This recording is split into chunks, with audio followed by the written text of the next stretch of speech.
अष्टावक्र महागीता का एक छोटा सा अंश है, इसे जरूर सुने। अष्टावक्र के संबंध में दूसरी बात जो ज्ञात है वह है जब वे 12 वर्ष के थे। बस 2 ही बात ज्ञात है।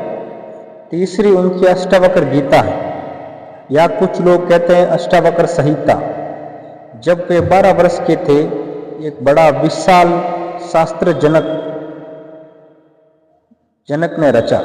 जनक सम्राट थे और उन्होंने सारे देश के पंडितों को निमंत्रण दिया और उन्होंने 1000 गायें राजमहल के द्वार पर खड़ी कर दी और उन गायों के सींगों पर सोना मंडा दिया, हीरे जवाहरात लटका दिए और कहा, जो भी विजेता होगा इन गायों को हाँक कर ले जाएगा। बड़ा विवाद हुआ। अष्टावक्र के पिता भी इस विवाद में गए। खबर आई सांझ होते होते कि पिता हारे हैं, सबसे तो जीत चुके हैं, वंदी नाम के एक पंडित से हारे जा रहे हैं। यह खबर सुनकर अष्टावक्र भी राजमहल जा पहुंचा। सभा सजी थी, विवाद अपनी आखिरी चरम अवस्था में था। निर्णायक घड़ी करीब आती थी। पिता के हारने की स्थिति बिल्कुल पूरी तरह हो चुकी थी। अब हारे तब हारे की अवस्था थी।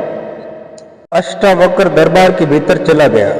पंडितों ने उसे देखा। महापंडित इकट्ठे थे। उनका 8 अंगों का टेढ़ा मेढ़ा शरीर, वह चलता तो भी देखकर लोग उसे हंसी आती। उसका चलना भी बड़ा हास्यास्पद था। सारी सभा हंसने लगी। अष्टावक्र भी खिलखिलाकर हंसा। नरक ने पूछा, और सब हंसते हैं?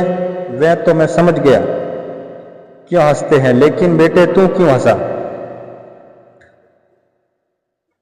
अष्टावक्र ने कहा, मैं इसलिए हंस रहा हूं कि इन चमारों की सभा में सत्य का निर्णय हो रहा है।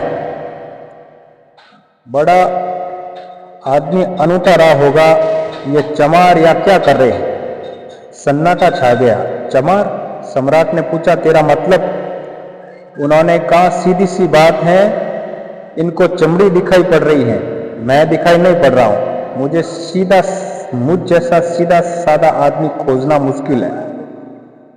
वह तो इनको दिखाई नहीं पड़ रहा, इनको इकट्ठा आड़ा टेढ़ा शरीर दिखाई पड़ रहा है। ये चमार हैं, ये चमड़ी के परखी है। राजन, मंदिर में टेढ़े होने से कहीं आकाश टेढ़ा होता है, घड़े में फूटे होने से कहीं आकाश फूटता है। आकाश निर्विकार है। मेरा शरीर टेढ़ा मेढ़ा है, लेकिन मैं तो नहीं हूं ना। या जो भीतर बसा है, इनकी तरफ से देखो, इसमें तुम सीधा साधा और कुछ खोज न सकोगे। यह बड़ी चौंकाने वाली घोषणा थी। सन्नाटा छा गया। जनक प्रभावित हुए, झटका खाया। निश्चित ही का चमारों की भीड़ इकट्ठी करके बैठा है। खुद पर भी पश्चाताप हुआ। अपराध लगा कि मैं भी हंस रहा। उस दिन तो कुछ न कहा, लेकिन दूसरे दिन जब सुबह सम्राट घूमने निकला तो राह पर अष्टावक्र दिखाई पड़ा। उतरा घोड़े से, पैरों में गिर पड़ा। सबके सामने तो हिम्मत न जुटा पाया। एक दिन पहले तो कहा, बेटा तू क्यों हंस रहा है? 12 वर्ष का लड़का था।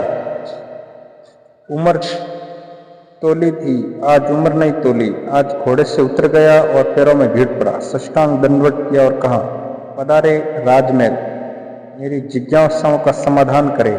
हे प्रभु, आइए मेरे घर। बात मेरी समझ में आ गई। रात भर मैं सो न सका। ठीक ही कहा, शरीर को तो नहीं पहचानते, उसकी पहचान गहरी कहाँ है? आत्मा के संबंध में विवाद कर रहे हैं और अभी भी शरीर में रस और विरस पैदा है। घृणा आकर्षक पैदा होता है।